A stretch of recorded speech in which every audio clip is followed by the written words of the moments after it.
नमस्कार। देवश्री में आप सभी का स्वागत है। आज बड़ा मंगलवार है। राम राम सभी को मेरा राम राम। बड़ा मंगलवार हनुमान जी का वार है और शंकर स्वयं केसरी नंदन और शिव जी स्वयं हनुमान है। आज उन्हीं के उस पे अवसर पर मैं शिव जी और मार्कंडेय जी का संवाद बताना चाहूँगी। और भक्त के वश में है भगवान। भगवान भक्त के वश में कैसे हैं वो समझाना चाहूँगी एक कहानी के द्वारा। ये सच्ची है और घटित कहानी है। आप ध्यान से सुनिएगा और पूरा सुनिएगा।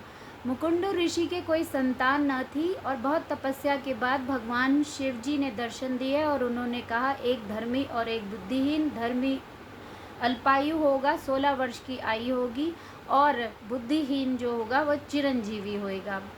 मुकुंड ऋषि ने धर्मी पुत्र का चयन किया और कुछ दिनों के बाद मुकुंड ऋषि के एक लड़के का जन्म हुआ जिसका नाम पड़ा मार्कंडेय।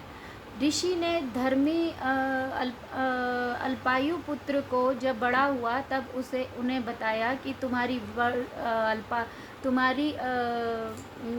एज जो है वो अल्पायु है और 16 वर्ष तक की ही आयु है।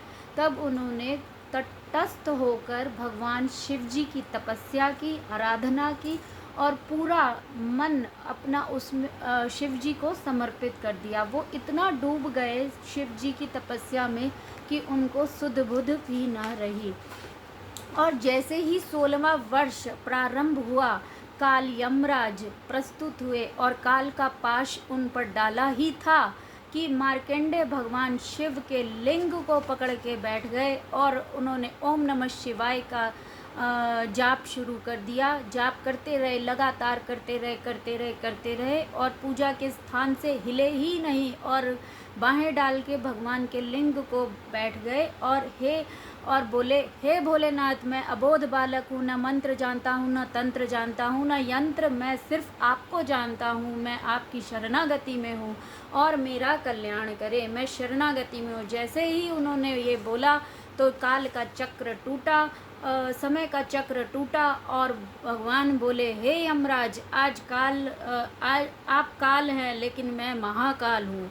मेरी पूजा करने वाला शरणागति मेरे शरणागति में है, मेरी शरणागति में, और मेरी शरणागति में आने के बाद वो मेरा भक्त प्यारा है, मेरा विशेष उसका मेरे ऊपर विशेष अधिकार हो जाता है। और क्या आपको यह नहीं पता कि मेरी पूजा कर रहे इंसान को, कर रहे भक्त को, आराधना जो मेरा कर रहा है, जो मेरे में संलग्न है, जो उस पर चोट करने का मतलब सीधे शिव पर प्रहार है।